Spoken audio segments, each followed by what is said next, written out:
All right, we're back. Cool. Awesome. Let's pick up from where we left off here. All right. Did the example. Yeah. All right, cool. So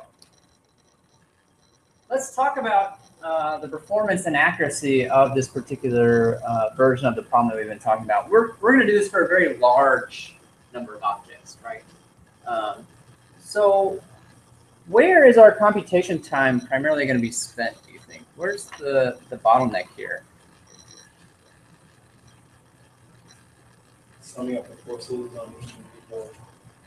Yeah, computing and summing up the forces is what's going to be the problem. So I have to integrate. It's an integration, right? I have to integrate all of the forces across all of the different bodies for a given time interval. And then I have to repeat that process for each individual body. So that's a lot of different aggregations that I have to perform for just one single time step. Is it parallelizable? Can I make it parallel? Sure, how so? Where's the parallel? Where can I exploit the parallelism? Grid. I'm sorry? Grid, You can use a grid. Sure, yeah. In fact, we're going to talk about grid-based methods towards the end of class today. So yeah, absolutely. Any other ways that I could parallelize this? The individual points are independent. These bodies are independent of one another, right? I mean, I need to know information about the forces from the other bodies, but at least from this perspective, if I had, say, a list of positions for all of these available to me, I could then compute all the distances and all the forces independent of everything else that happened, right? And aggregate it myself. So each body, in some sense, is independent of the others, which is very parallelizable. It's a very easy thing to parallelize. So let's return to this conversation of accuracy then. We already sort of discussed, right, that here's what we're actually doing, where the position, h here is my time step, how much in the future I'm going. T is where I'm at now in terms of time. So my position at the next time step is equal to where I am now plus the amount of time that I'm moving times the current velocity. But as we discussed while my computer was rebooting, the problem with this is that really, there's an intermediate step, right? There's a velocity is only computed once per time step, but the actual velocity is changing across that entire time step, right? It's not constant for that entire time step. It's actually changing. So it's an approximation. We're using an approximation here. So if we want to talk about, error, how can we improve the accuracy then? What do we need to do to make this as accurate as possible? We need to shrink the time steps to be as small as possible, but then if we do that, it's going to become a much more computationally intensive process, right? So it's a trade-off there. We can actually quantify the amount of error that's introduced due to the time step. If h is our time step, and I'm not going to drive through the whole proof or anything, but the accuracy is on the order of h squared. So that's the amount of error, which is a way of quantifying, saying, as h goes up, the accuracy is going to, the amount of error is going to go up quadratically. As the time step decreases, then it will decrease quadratically. So what we can do better, right? We can do better than this. There are other ways of integration. The way that we just discussed, the form of integration that we just talked about, is called the Euler's method of integration. It's just a straight summation, right? Compute all the forces and sum them up. There are more accurate ways of doing this. Another way we can do this is the midpoint method. So it's going to follow a similar process. I'm going to compute a position over a given time step, but this time I'm going to compute the velocity at the midpoint of that time step.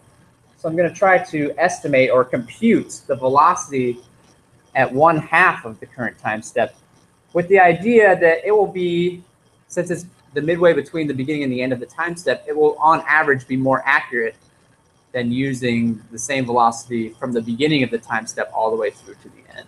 right? It should give me a little bit more accurate results. What's the problem with the midpoint method, though? It introduces another little wrinkle into this.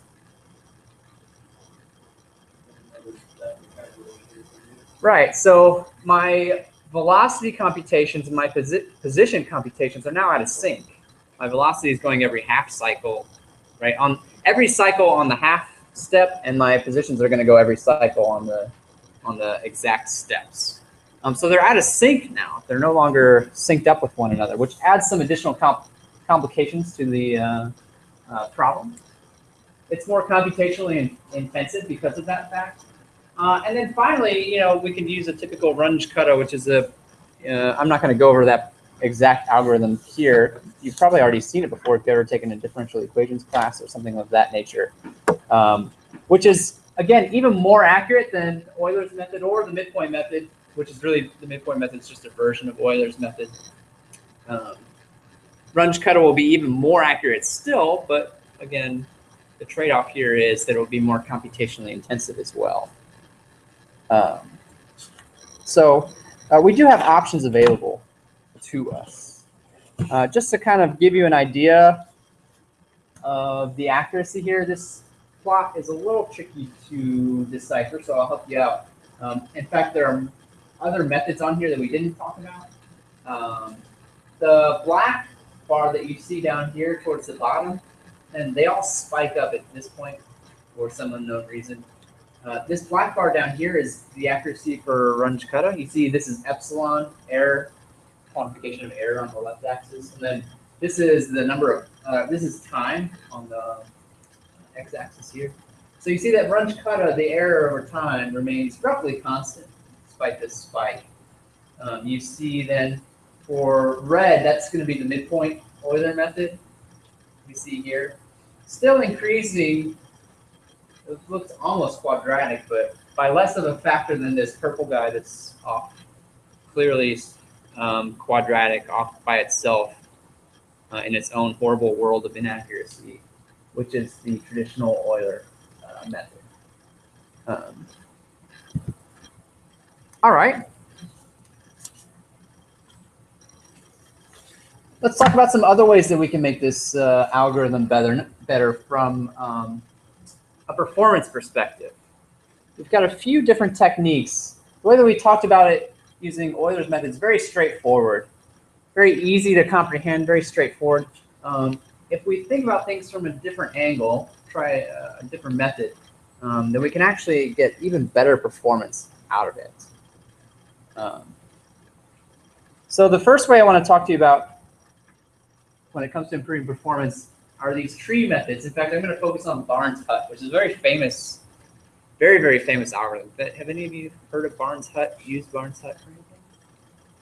Oh, well, you're in for a treat. It's an extremely famous algorithm and one of my favorites, actually. And then once we cover Barnes-Hut, we'll also take a little detour, talk about some particle mesh methods as well. So let's talk about Barnes-Hut. The way Barnes-Hut works is that I'm going to break my bodies up into regions. And then those regions are going to be represented as a tree. So we can sketch an example. It helps to kind of visualize this, right? I'll keep it in two-dimensional just because I'm drawing things up on a whiteboard, but it can easily be extended to 3 dimensions as well, of course.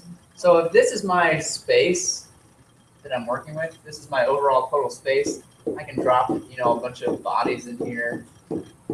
These are the bodies that I want to try and pick the motion of. Put a bunch of them close together, I guess, in here. So the way Barnes-Hut is going to work is it'll start dropping lines that will section things off, right? You see I've cut it now into 4 different regions. And then I'll go into each of these regions individually. This one's pretty sparsely populated, right? So I can do this first. I can section this one also off into 4 different regions. And now you see that I've got each of these only containing one particular body. I'm now actually finished here. I don't have to section these off anymore. Each of these has one body, so I'm done. For a more densely populated one like this, I'm going to have to drop in a lot more regions before I have it completely sectioned off. You can see, if I do some of these, oops. So in this case, this quadrant, it's a little hard to see. Maybe I should have made this bigger. This quadrant's done, and this quadrant's done, and this quadrant's done because they each only have one body, but this one still has 4 in it, so I still have work to do, right? Now this one actually still has 2 in it, so I have to section it off even farther. Right? So I keep breaking this down into quadrants until every body has its own separate region. And then this easily turns into a tree where the outermost square here, my entire region, represents the root of my tree. And then each of these 4 large quadrants become child nodes of this tree. And then in this very sparsely populated quadrant, for example, each of these 4 would become children of that, right? For a more densely populated example like this one, I'd have to keep splitting it further down and further down. And then each of these child nodes, whenever I hit a child node, right, that's going to represent one particular mass, one particular body in this scheme. I know that when I hit the child, I've hit one particular body in particular.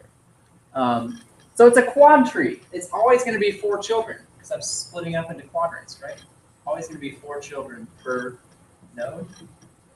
If I do it in 3-dimensional space, then I have to have 8 children per node to make up the difference of that 3rd dimension.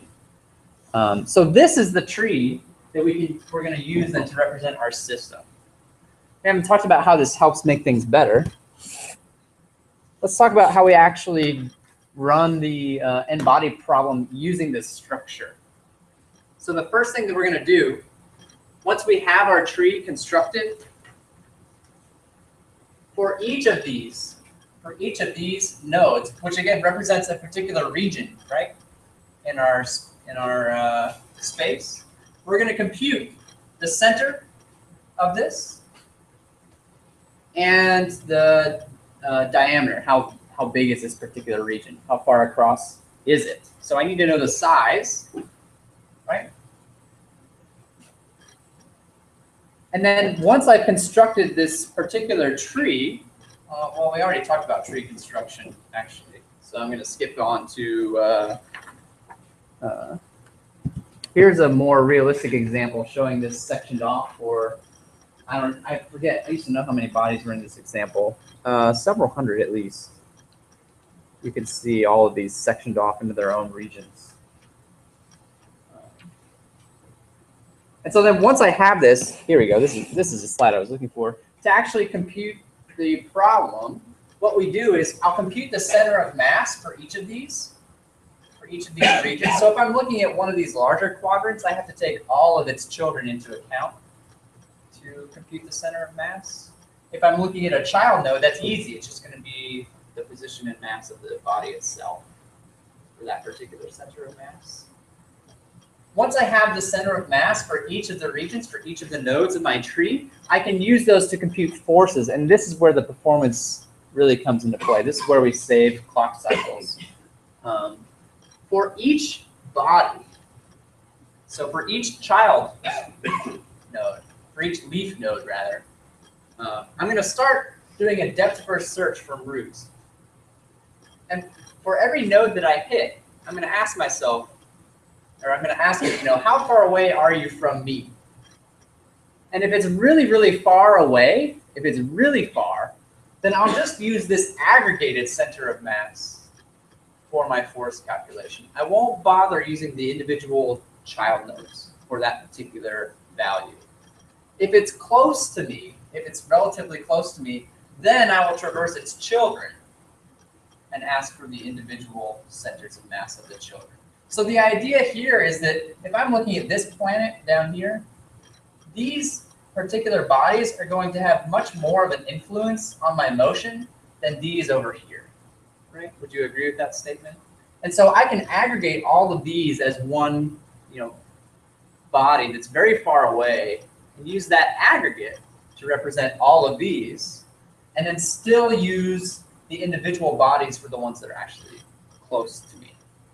That's where the real performance savings comes from using this particular method. Does that make sense? Are there any questions about this? Yeah. Do you have to reconstruct a tree?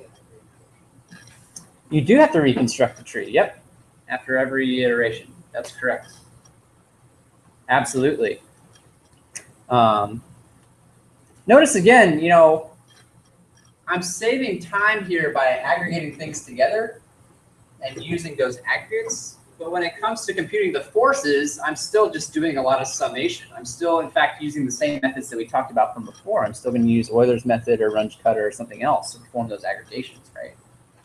So that part hasn't changed. What's really changed is the introduction of this tree structure to help me aggregate forces. And then if they're far away, I don't actually have to visit each body. Any other questions about this method? Yeah. So I guess this induces a lot of functions. I'm sorry? I guess like using a tree would induce a lot of functions as opposed to like this type of one method and the functions of function. Just like function method. That's true. I mean, Euler's method doesn't require any tree traversal, whereas this requires depth first search. So to some extent, yeah, absolutely. You have to figure here. So the question that I was kind of hoping somebody would ask, and this might help assuage some of your fears about the pointer chasing, is what do we mean by far away? What's your definition of far away, right? And that's the trade-off. Where do I set that threshold between something that's really far away and something that's close to me? That has a huge impact on not just the performance, but also the accuracy of this particular problem. So, you know, to really gain a lot of performance out of this, I want that distance to indicate something far away from me to be pretty close to me, right? I'm only going to take in my nearest neighbors because that'll save me a lot of time. I'll be aggregating a whole lot less stuff for myself, but it's going to give me less accurate results. So you have kind of a trade-off there. Typically, there's a value called theta that is set for this particular algorithm, and you'll try several values of theta until you kind of find that sweet spot between accuracy and distance, and that helps your pointer chasing that you were asking about, right? Ideally, the tree traversals are going to be pretty shallow, except for the branch that I'm a part of, in which case I'm going to traverse all of them. Yeah. Any other questions about this algorithm? Cool. So let's talk about how we can parallelize this. So our force computations are still going to be dominant, right? Are those parallelizable in this scheme? They were last time, right? So I don't see why they wouldn't be this time. The difference here is everybody who wants to grab access to those force computations needs this tree to do its job. So this tree is a shared construct, but it's really read-only for the most part after I've constructed it. It's read-only. So if I can give a copy of this to everybody or give everybody access to it somehow, then the force computations are still very much parallelizable. It's just a series of tree traversals now. Advancing the particles is also parallelizable. So actually applying the values to each individual particle is still independent, just like the force calculations are. What about constructing the tree? That's a new step that we didn't have to consider before. So what are the performance implications of constructing the tree? I say that it's parallelizable here, but how? How is it parallelizable? Anybody have any ideas? Yeah. Siblings. Yeah, so each of these guys can be done in parallel if I wanted to, right? So the trick here is figuring out, but still you have to be careful, right? If this represents this quadrant over here, then I have a lot more work to do with this sibling than I have to do for this one, if it represents one of these more sparse areas. So you have to be a little bit careful. if you want to parallelize each individual subtree. But yes, it absolutely is parallelizable. And even some parallelization will be better than none, even if your work is not balanced perfectly.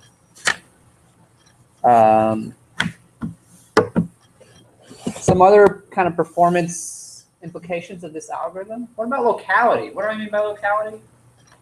Talked about locality a little bit towards the beginning of the class. I guess that was a little bit different concept of locality. That was sort of cache locality. Oh, it's similar. In this concept, what I mean is, if I'm computing the forces for this planet, right, it's going to have a lot of the same force computations as I need for this planet. Right? In fact, I could probably reuse a lot of them for these two, especially the distant ones, the really distant ones. So is there a way that I can actually exploit that particular locality in this system? Do you have any ideas?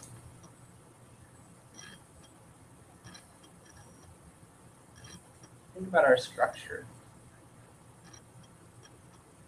We've got this tree, right?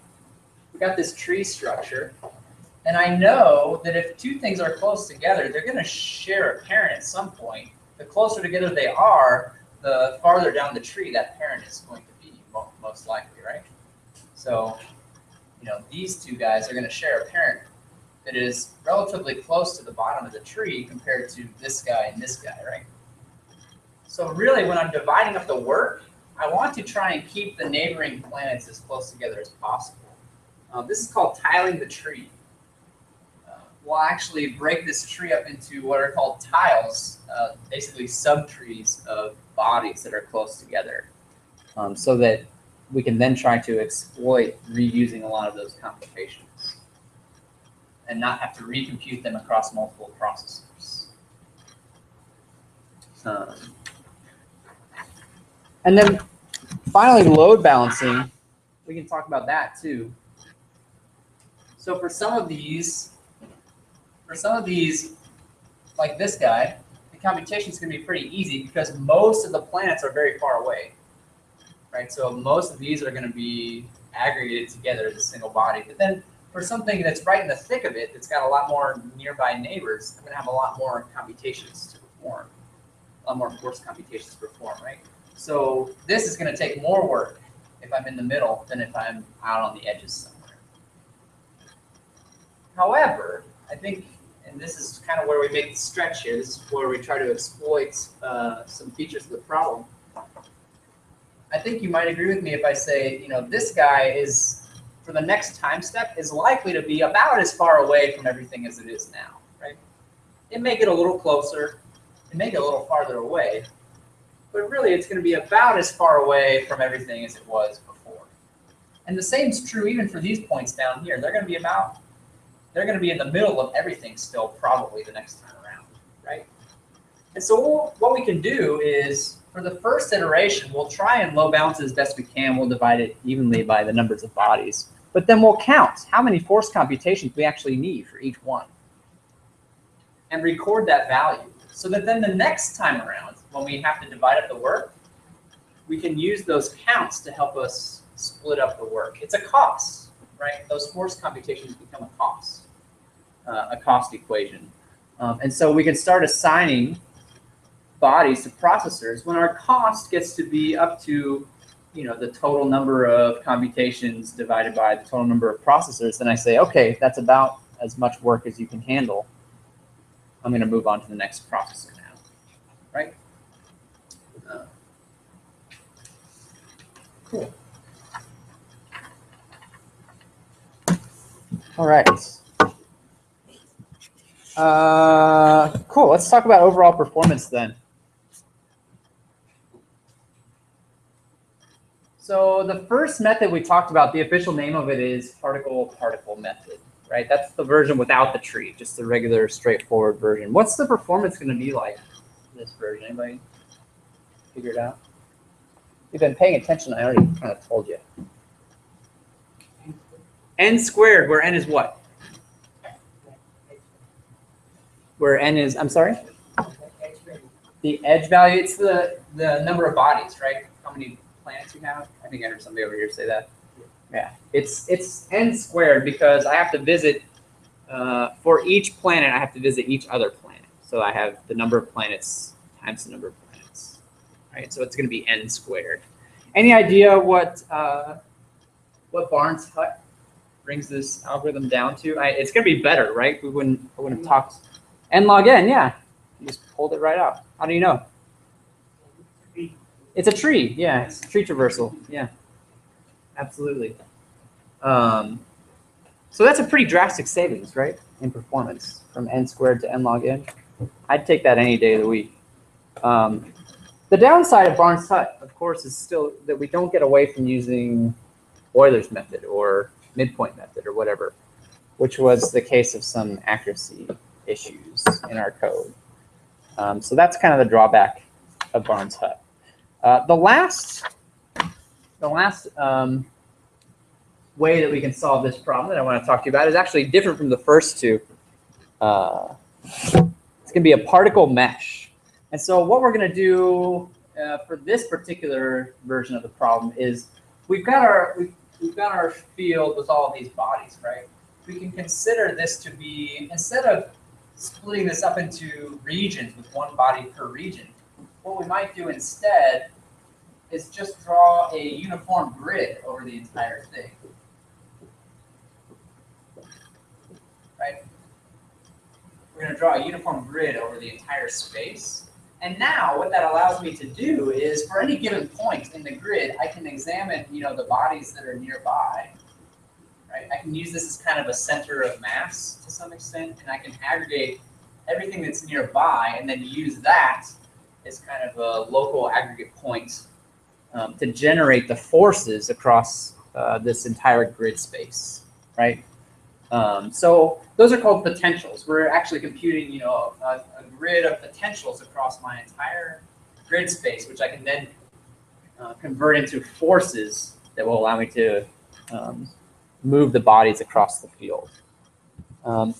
So the biggest piece with the particle mesh method is how do I assign a body to a particular grid point, or how do I actually get those potentials computed for a particular grid point? That has everything to do with the entire algorithm. Drawing the grid is easy. How do I actually figure out what these potentials are? What values should be represented at each particular grid point? There's a few different ways to do this. One way that we can do it is a very simple, for each body, find the grid point that's closest to it and assign its mass to that particular grid point, right? That's not very accurate, though. It's easy, it's simple. It's not very accurate. We probably want to weight that value by how far away from the grid point it actually is, right? So, and actually, if we're going to do that, then we might as well say, pick the 4 nearest grid points and apply that mass to each one of them based on how far away you are from those particular grid points, right? So actually weight it across all 4 of the nearest grid points for a given region. That's more computationally intensive. I just multiplied the number of computations by 4, essentially, right, for that particular approach. But it's going to be more accurate. It's going to be a lot more accurate than just using the nearest grid point method. Once that's done, we'll calculate the potentials. And this is a Poisson equation. I had that on the last slide, right? A Poisson equation is solved. Anybody know how you solve a Poisson equation? What's the method? I'm sure you've heard the method before. It's just a fast Fourier transform. Just an FFT applied across the grid space.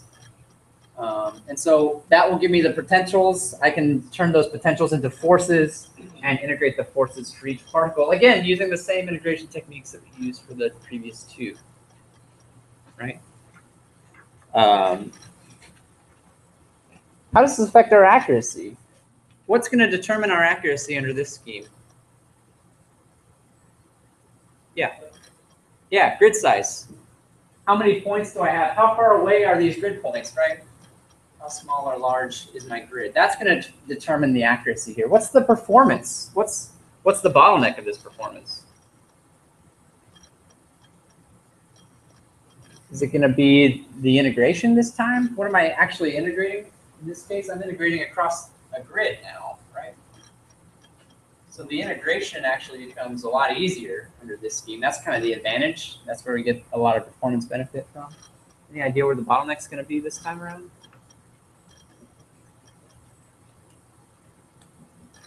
Well, the bottleneck under this scheme is the FFT. It's the fast Fourier transform. What's the runtime of an FFT? Anybody know? It's n log n, where n in this case is going to be the number of grid points that I have in my system. So like Barnes-Hut, this is an n log n system. The difference is with Barnes-Hut, it's n log n for the number of bodies for I guess for Barnes-Hut, it's the number of nodes in the tree. But for this one, it's n log n for the number of grid points in my system.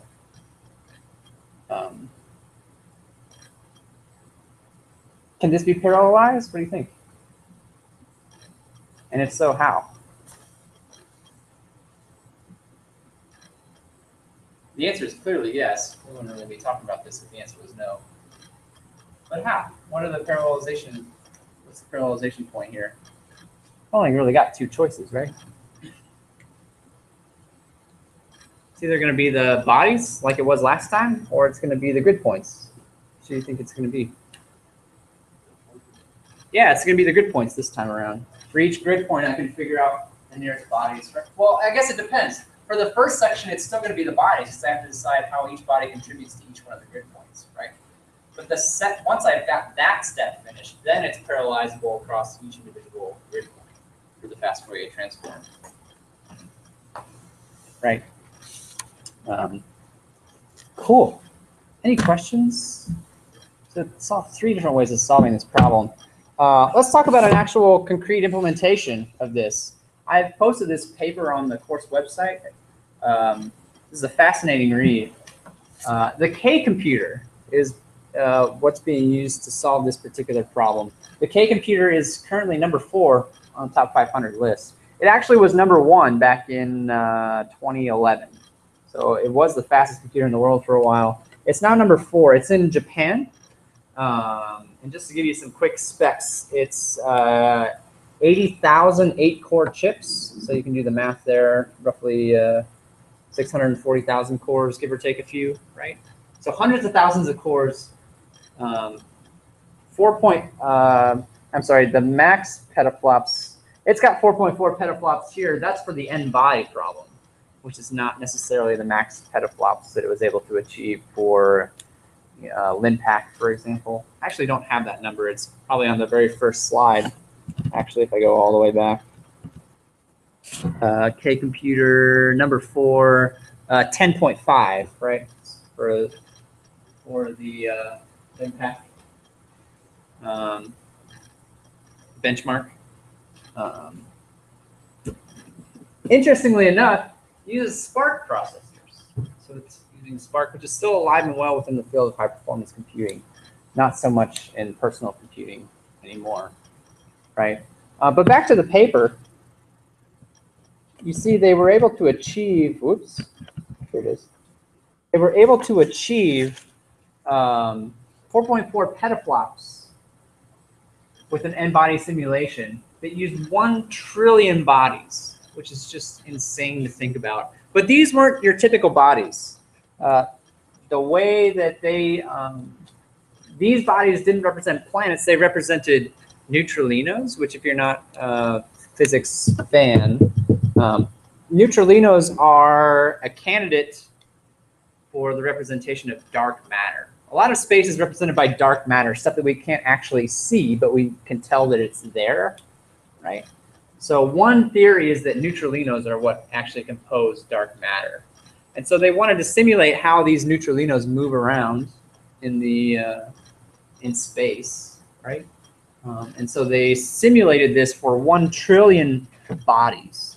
This is extremely useful because we can't see this stuff. So simulations are really our best bet to even have a good chance of figuring out what's going on with these particular bodies. You can see they used kind of a combo. They actually used a hybrid of Barnes-Hut and particle mesh, the last two that we just talked about, with some additional optimizations that you can read about in the paper. They used MPI and OpenMP, just like we've been talking about in this class, to implement this. So you can actually see what it looks like. What you see on the top is Barnes hut for a given set of for a given region within the overall space that they're computing, and then they took that and turned it into a particle mesh problem. So they kind of performed particle mesh over the Barnes hut regions to some extent, right? So something like this, and then apply particle mesh to that. So it's kind of a hybrid of those two approaches. Turn those into potentials. Here at the bottom, you can see they applied the fast Fourier transform, turned them into potentials, and then use those potentials to compute the forces across this particular dark matter. What I thought was actually especially interesting was the communication that they used for this particular experiment. You can see that for the first piece, they broke it down so you can see the distribution of each of these into different communicators. Right, so we talked about what's a communicator again within MPI?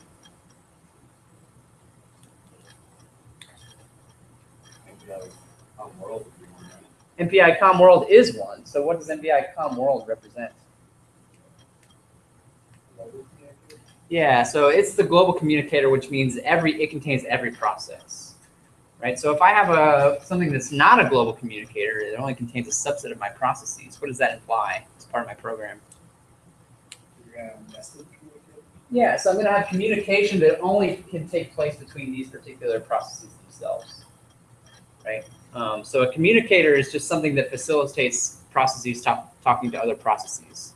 If I want to talk to another process, I have to go through a communicator. That's what manages things like the message queues and all that stuff, the actual physical transferring of a message from point A to point B across the network. That's the communicator's job, right? So here you see they took the existing global communicator and actually broke it down into different regions. But then these regions also had to communicate across one another. You see each region has its own sets of data represented by the different colors that then had to be communicated to a single point, which is a reduction operation, right? Grab something from everywhere and pull it down into one single aggregate. Then for the next phase, what they did, they had to turn it into these slabs, and that's what you see here, right? Each of these slabs. So you can see that they actually convert these into slabs for the fast Fourier transform in step 3, and then they actually distribute the data back out after that's over, so that they can compute the actual final forces and integrate across each of the individual bodies in parallel again. And so you can actually follow this along each step of the way. These unfilled in rectangles are partial slab densities that get aggregated into total slab densities, right? That are used for the entire fast Fourier transform and then propagated out to the other sections so that they can be used to compute the actual potentials for a given body. So I thought that was particularly fascinating. The algorithm itself is somewhat complicated. I encourage you to read the paper if you want more details on that. I just wanted to kind of focus on the some of the technical details of the communication. Any questions about this stuff? Cool. Then let's take a break. And when you get back from break, we'll spend the rest of class today talking about the final homework assignment. Take 5-10 minutes. Be back here, I don't know, before 6:45, let's say. Sooner than that, probably. I think it wasn't working because it is. That's not for Gmail. I got a lot more. Let me check real quick and see.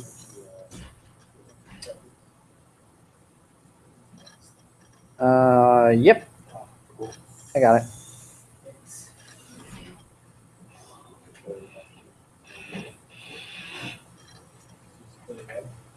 Now would you have done that before we started it?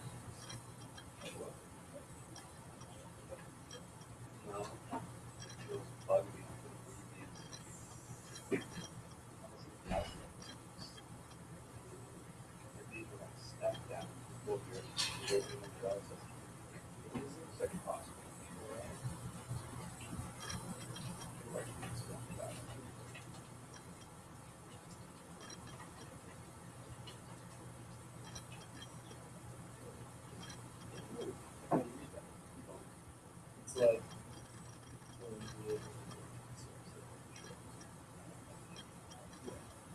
No, I'm like, oh, should we do a section? Yeah, that's true. Yeah, that's like.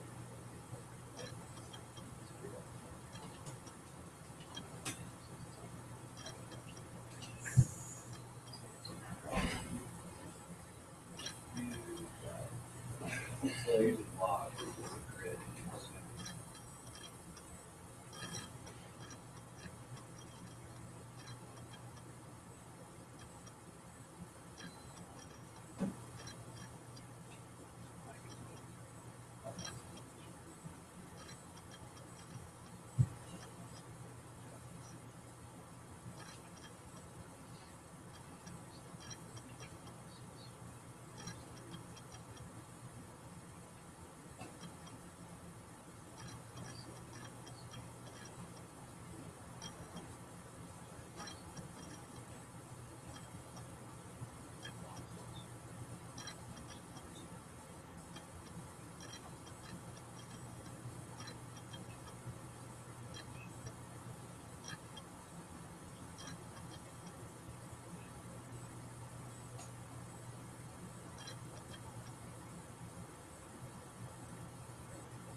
We're going to try to work.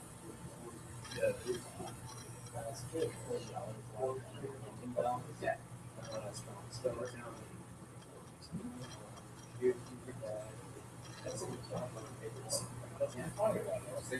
Work, but that's fine. That's how business is, you don't want training.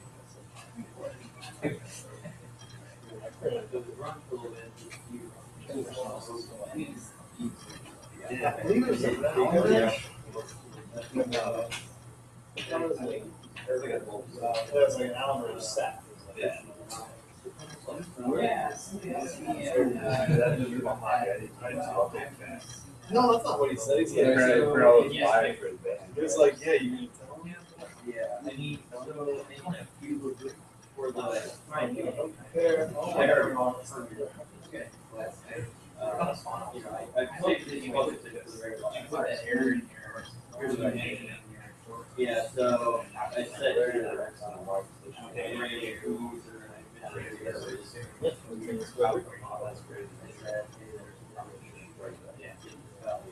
I don't know what you want to do. No, I mean, that's fine for the report. No. I run several courses. Yeah, and it's weird because it worked with some kind of computer. Me, I don't have permission. Right, so maybe it's a relation of the network communication or Okay, so that was your account. That is very strange. well, And I feel like it's something that just. no, radius usually. I know that they did. Okay, so positioning. R will so R would be the distance So I know wherever that X and Y are Okay, well, don't worry about it. I would think that the Or origin get the exact right thing.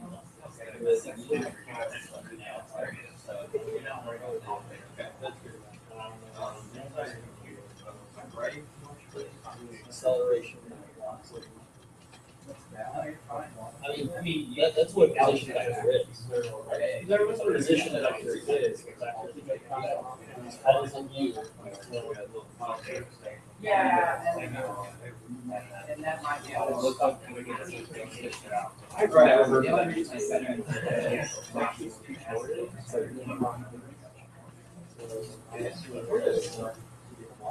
yeah, exactly.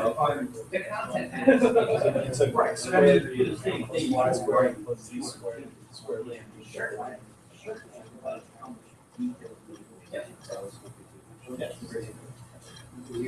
Yeah.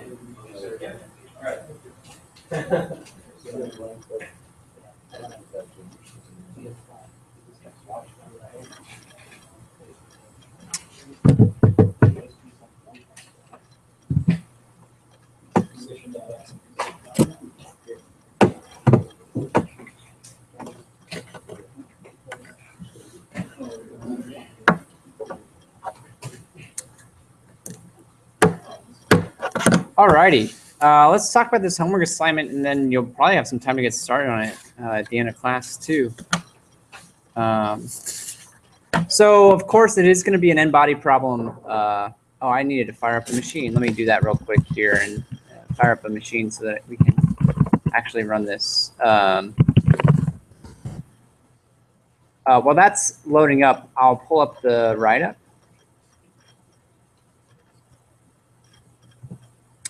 So you can see that there are only 4 prompts this time, so it's and not as many. You have to do all of them, of course, but it's kind of aggregating everything that we've sort of been talking about over the last 6 weeks, and trying to put it all into one. So right up at the top, we see the size of the problem. I'll show you once I have the code loaded up. I'll give you some indications about size of the problem. There's a lot of stuff to change, so we'll take a quick look at that once we get the code started up. In fact, let me go ahead and start that job while I remember it.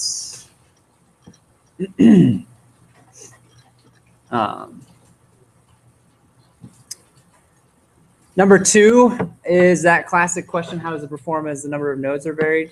Right? I know you've answered this question before on previous assignments, but this is a different problem. So this is trying to capture communication, right? How does communication affect this particular problem? And then number 3 is a new one for you. I want you to do number 1 and number 2 first, of course, right? You should do those first. And then based on those results, I want you to improve this program. I want you to make it better. I want to talk a little bit more about this problem after we take a look at the code. But for this particular exercise, I want you to make it better. And so the bar here for making it better is pretty low.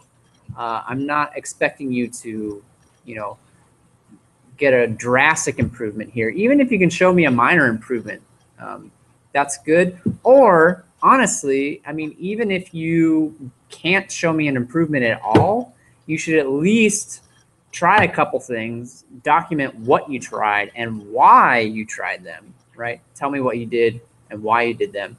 Even if they show little to no performance improvement whatsoever, if you do a good job of explaining what you did and why you did it, you will still receive full credit for that particular problem. And then finally, whenever you get your code performing to the best of your abilities, I want you to again put together a performance model. So give me an equation that explains the performance of this code based on the data that you collected for problem number 1 and problem number 2. So pretty straightforward in terms of what I expect in terms of the write-up. Whenever this starts up, which is taking really long, then I will show you the code itself eventually, maybe.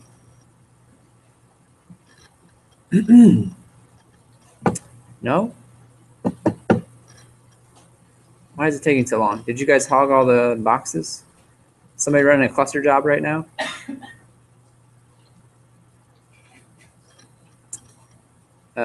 Let's see if I have a job open already.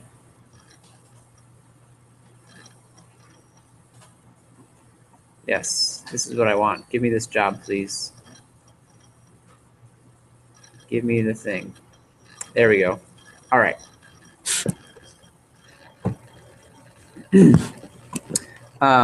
So this is not code that I've written. It's actually code that somebody else has written. And it's actually not a recently written program either. It's several years old. And I did that on purpose because I do ask you to improve the performance. I wanted to make sure that it wasn't, tightly running, highly performing code in the first place. There is some stuff in this code that is not very good. I'm going to tell you that right now.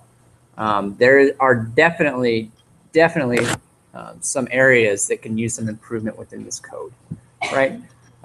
So let's fire up the code and take a brief tour. This is going to be a larger piece of code than any of the other examples that I've given you in the past.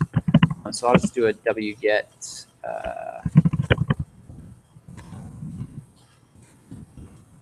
CSE566 homework 4.zip and unzip it. Here we go, homework 4. So this time we're only dealing with MPI. OpenMP, we're done with that portion of the course. We're only dealing with MPI. So this is an n-body problem. Let me run it for you first. Let me make it and run it for you first. Should just be able to type make. Oh, so I screwed this up. I need to do the module add CSE566 first, and then I can do make. Okay. Now I gave you 2 scripts, one that you can use to run it locally if you want, and one that you can use to run it on the cluster. So let's take a look at a local run first. That'll be easier to get up and running. Oops, I don't know what happened there. Use Vim. Not sure why this is saying. Yeah, apparently so. So this actually makes it for us. Oh, shoot, this is wrong. Darn it, I thought I changed that. Apparently I didn't. It should just be npI exec. I will upload a new copy of that very soon here. It runs the executable. This is the number of cores up front, or the number of processes up front that we want, right? And then over here, we see some inputs to the actual program. I'll be honest with you. I see 4 numbers here. I know they have those are input parameters to the program, but I'm not going to remember what they're for until I take a look at the code. Oh, is it? Perfect. Thank you. Number of stars is the first one. The mass that's used for each of the stars is the second value. T final is how many time steps essentially I want. Well, actually, T final is not how many time steps you want. It's when do I want the simulation to end. The size of the time steps is not defined this way. You actually have to dig into the code for that one if you want to change the size of the time steps. And then this last value here indicates whether you want to see the results or not. So do you want to actually see the bodies moving on the screen? For performance reasons, this is fun to watch, and I'm going to show it to you right now. But if you run this to collect timings, this should be 0. You should turn the display off because it's going to skew your results big time to actually output those to the display. But just so you can see what's going on, I'll leave it on for now. Just remember to turn it off whenever you are actually collecting. Sweet. Oh, a2.out. Well, that's a problem with my make file then. It's called a.out. I need to change the script. Sorry about that. Ugh. Apparently, get rid of that swap file. I should just say a.out here. I will re-upload a new version of this script as soon as I'm done talking about this. Let's try this again.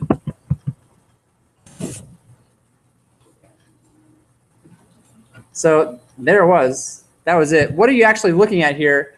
It's in 3 dimensions. So they give you a top-down view and then a side view, right? So that you can get an idea of all the different dimensions. So this is your top-down view. This is your side view of the actual number of bodies. So they start out in a big sphere. You can see the top was rotating around, and then it was kind of squishing down to make it flat. And then, of course, if you change the parameters, you'll get different results. And you can really, gosh, what do I need to do? Delete the swap file, .run local sh swap. Sorry. Oh, go away. Stop it.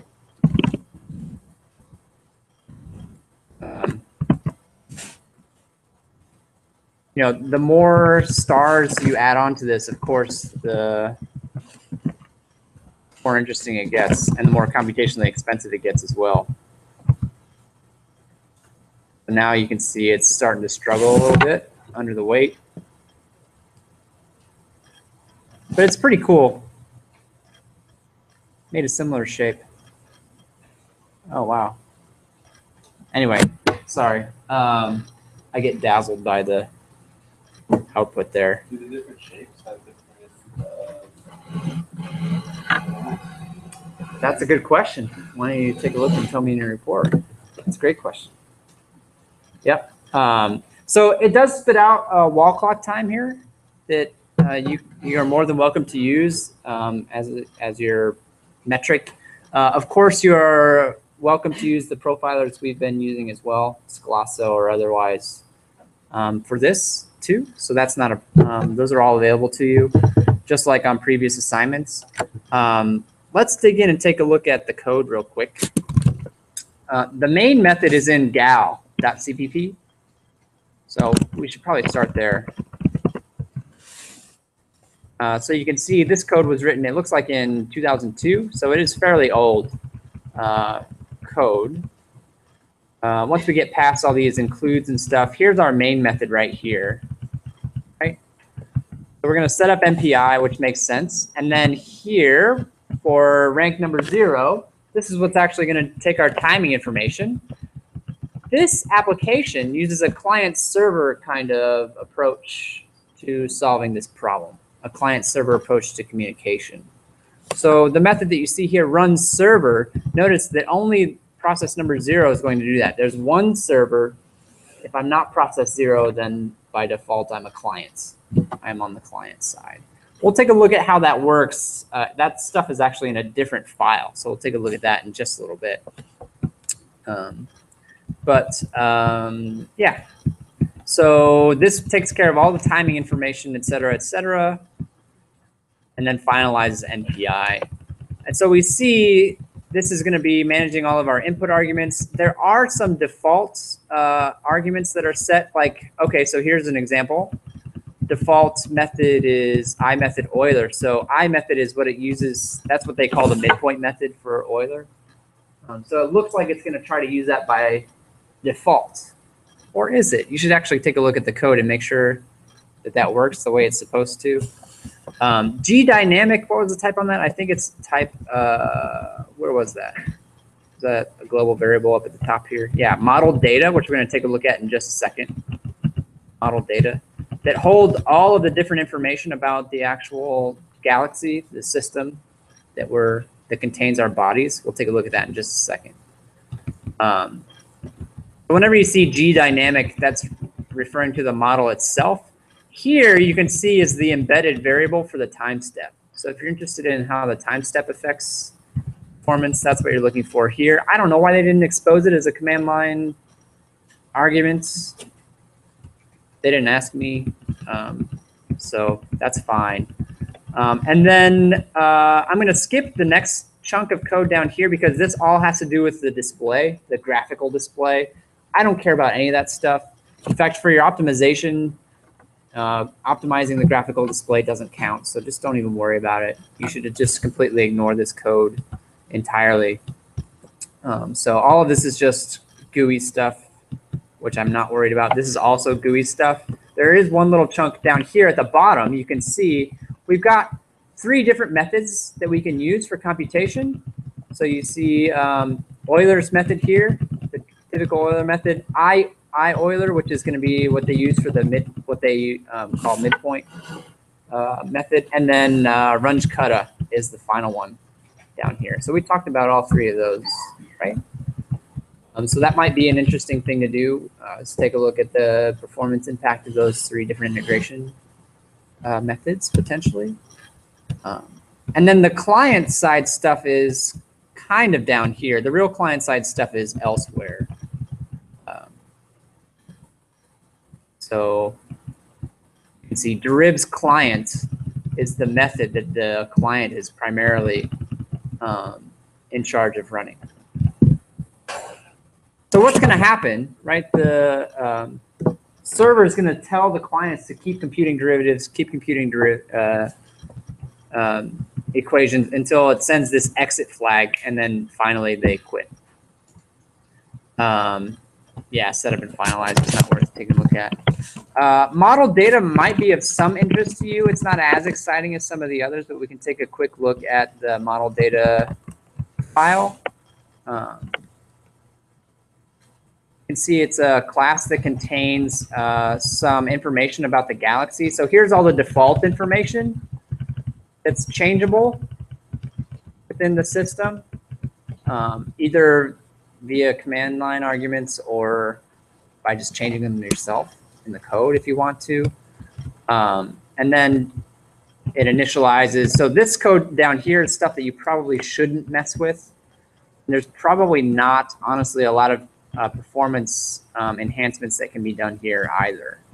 It's just basically getting all the model stuff set up, including stuff, again, having to do with the user interface. But there are different shapes available. I think that's what you were just asking about, right? That you can find in the header file, I believe. So we've got shape sphere, shape disk, shape cube. So bunches of different shapes here that can be used for your galaxy. So you might take a look at that too and see what impact that has potentially on performance. Might be a good question to try to answer. I'm saving the best for last, so let me see if there's anything else that I need to take a look at here. So point is basically a structure, I believe, that contains X, Y, and Z coordinates, so that's not really worth looking at. MPI data defines what the messages are going to contain, I believe. We can take a look at that really quickly. Oh, so it's actually an enumeration for what the different messages mean. These are different tags, right? Remember, MPI messages can be tagged. We talked about using tags to enforce ordering of messages, but they can also be used as kind of control flags, which is what they're sort of being used for here. I've got an MPI message tag that says, you know, compute some more force values for me. I've got another tag that says, you know, compute or to exit. Another one that says, give me this value, right? So you can take a look at those potentially. And then diffie-q, you're going to find, oops, let me use bit, sorry. So you're going to find in this file is actually just the implementations of Euler's method, midpoint method, and then finally Runge-Kutta. So you could take, those might be of interest to you. Again, I don't know that I would recommend changing these, because changing these could have a huge effect on the accuracy of your program. Perhaps consider changing them from a performance perspective, although I'm not sure that there's a lot in here that you would be able to squeeze out of it. Right? Perhaps, but I kind of doubt it. And then finally, I saved the best for last. We've got two files. One's called derivs and one's called derivs client. Derivs is going to be the server side code. So this is the code that the server is going to be running. And you can see after it sets up a bunch of variables, that what it's going to do is, let's see. So actually, this is I'm glad that I thought this was further down in the code, but since it's here, I'll explain it now. Shield radius is another important variable in this code.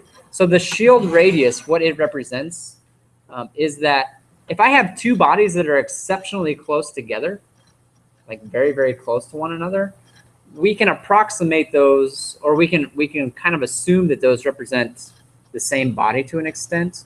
Or another way of thinking about it is if I have bodies that are really, really, really close together, then the effect that they have on each other is almost negligible because they are essentially the same body. Right? That's kind of the way of thinking about it to some extent.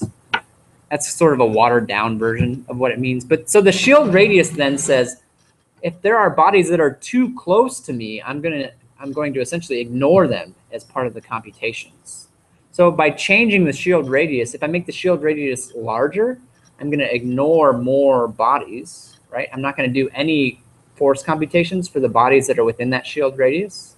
If I make it smaller, I'm going to incorporate more bodies for that reason. So that's what we see here, is setting up the shield radius. Also, looks like initial velocity in each of the three directions. And then finally, we get to some good stuff. It's going to send out a bunch of MPI messages. Right? And so what it's actually sending out, the first thing you see is it says it decides how to split the problem up. So it figures out how many bodies there are and how many CPUs there are, and it splits it up so that each CPU gets its own fair share of bodies to perform computations for. And then for each of these, we need to send out data. These are actually the messages. I send, what does it mean, I send? The difference between I send and a regular send?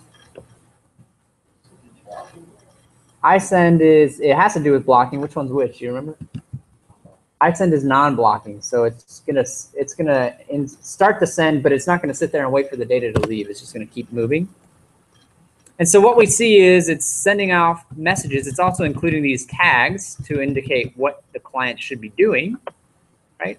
As well as the number of points, the number per CPU. So here's the total number of points. Here's the number that you're required to do.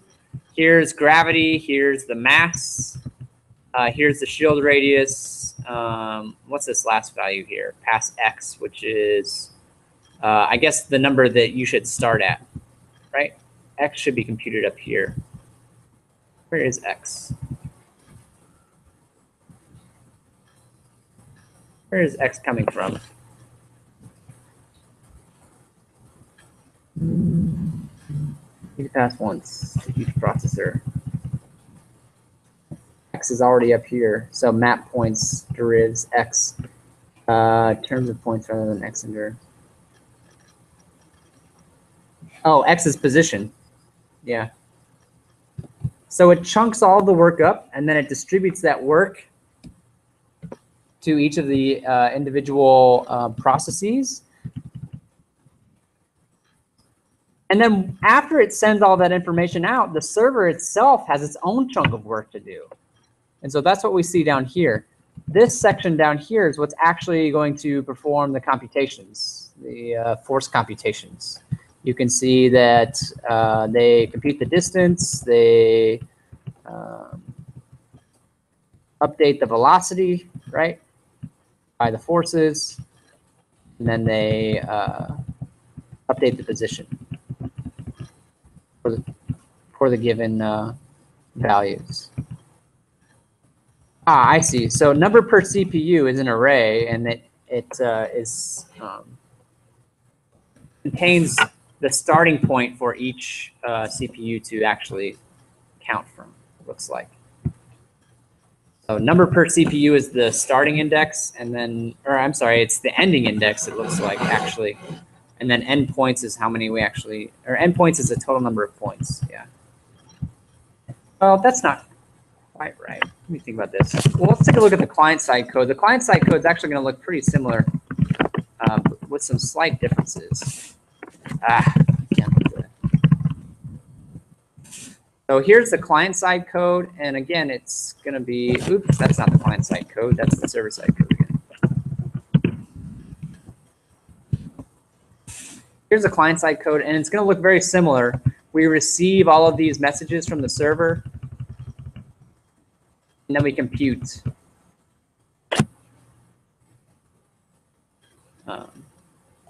We compute the same equations that the server, we just saw the server doing, and then we send the data back. Or we send a message back to the server saying that we're done, essentially. Let's see, did I skip anything? I did. Any questions so far about this? I know I kind of went through it kind of fast. It's really your job to dig into the code, and I want you to explore the code and you know, get the most out of it yourself. So a couple more things I want to talk to you about in relation to this problem. You can and should run it on the cluster as well, especially for the second problem, which is the number of processes. So if we look at the running this on the cluster, looks very similar to last time. This one I did fix. Yeah, okay. For the cluster, this value should always be 0 because the cluster cannot display the actual graphical output. So we don't want the cluster to worry about displaying. So this value should always be 0. I did talk to a couple people over break about some issues with the cluster. Were you guys able to use it okay for the third assignment? I have some concerns about it. I know a couple of you weren't. I had some issues going up to 32. Going up to 32. Yeah. I was able to get it to work. I kind of want to try it. Well, I'll try it maybe in a little bit. It's been working fine for me. I've tested it several times over the last few weeks, and it seems like it's been working okay. But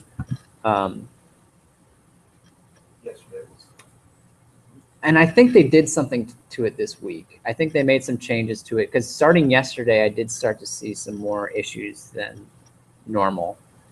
So I'm actually going to write to IT about that as soon as class is over today, I think. And I'm actually going to play around with it myself while you guys get started on the assignment, I think, as well, just to make sure that everything's in working order.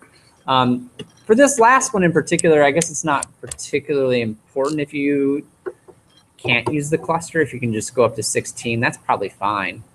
It would be nice if you could use the cluster, but it's not really a deal breaker. So if it's not working for you, don't bang your head up against it. And the same thing was true of the last assignment too. You know, if you really had that hard of a time getting it to work, then don't worry about it. You'll still get a perfectly good grade on your assignment, even if you weren't able to use the cluster due to errors. But you should at least try to use the cluster. Just don't waste a whole bunch of time on it if it's not working out for you. You can do local runs. There's something else I was going to say. Yeah. Well, otherwise, it should basically be the same as last time. The execution stuff should be the same as last time. The last thing I want to talk about in relation to this assignment is improving the performance. I want to talk about that a little bit more. So you really have a couple of options here in terms of improving performance, right? These questions were kind of, question number 1 and question number 2 were kind of intended to give you a push in the right direction in terms of improving performance. So you really have 2 kind of approaches here. This one is the size of the problem, which is, I mean, we already talked about the performance of this. Which version of the embodied problem is implemented in this? Were you able to tell from looking at it? Talked about 3 different methods just now, right? It's actually not the tree method. Yeah. I saw it just say tree. Yeah, so it looks like, no, you probably did. It looks like they kind of started to implement the tree method and then said no. Yeah, it's kind of what it looks like. But no, it's not the tree method. If you look, actually, the telltale signs are in that file we were just looking at last, actually, derivs.cpp. If you go down to the part where it's actually computing the forces, which is towards the bottom here, right here, you can see the double for loop, right? So right there, that to me is an indication that it's n squared, which implies that it's going to be the particle-particle method, right? It's going to be that first way that we talked about, the very basic, straightforward approach. So, you know, you should still take some data and prove that that is in fact the case, right? I still want to see that incorporated into your equation, to your performance model, rather. So one possible way to make this better then, since this is the worst possible way of solving this problem, one possible approach is to just do it a better way. Use the tree method. You could try the particle mesh method if you want.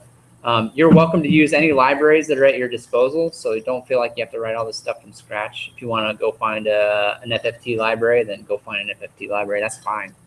I have no problems with that. So that's one approach for improving performance, is from a computational standpoint, either rewriting the algorithm, or there might even be some redundant computations in here. In fact, there probably are some redundant computations in here. I wasn't kidding when I said there are some problems with this code. There's some ugly stuff in here. This might be the only time you have a professor. Well, I don't know. I've handed out some pretty ugly code in my past classes too, I suppose. But at least I didn't write this code. I can blame it on somebody else. So that's one aspect. And then the second question, the second problem, how does this perform as the number of nodes is varied? That's going to deal a lot with communication, right? So that's another aspect of performance that's going to appear in your model. So another way you can improve the performance of this code is by fixing the communication, or making the communication more efficient, which is going to be directly related to all those MPI calls that you saw in the code. If you notice, there were kind of a lot of them. Kind of a lot of MPI messages being sent. So here we see these MPI messages are being sent, and this is per iteration, right? That these messages are getting sent. So that's kind of your other approach. Now, which one you choose, that's up to you. But I'd say, you know, try and keep it simple if you can. Pick something kind of small and try and see if you can make it better. Use the data that you collect from your problems to help you decide how to approach this. I think actually both approaches are doable. In fact, I have seen both approaches done before when I've done this problem in the past. It is possible to get some very, very drastic improvements with this code, performance-wise. So, but I'm not asking for that. Just know that it is possible. Any performance improvement will do.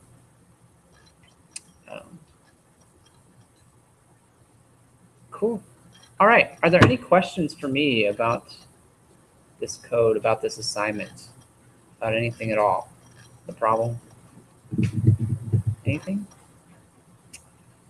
If not, then I would encourage you to get started. You only have 2 weeks, right? So you might as well get started doing some stuff now while we have some time. I, of course, will stick around. I'll be available if you have any questions about anything that's going on. I am going to play around with the cluster a little bit and see if I can figure out what's happening with it. Maybe email IT, see if they can fix it for us. But just let me know if you have any questions or if there's anything I can do to help you out.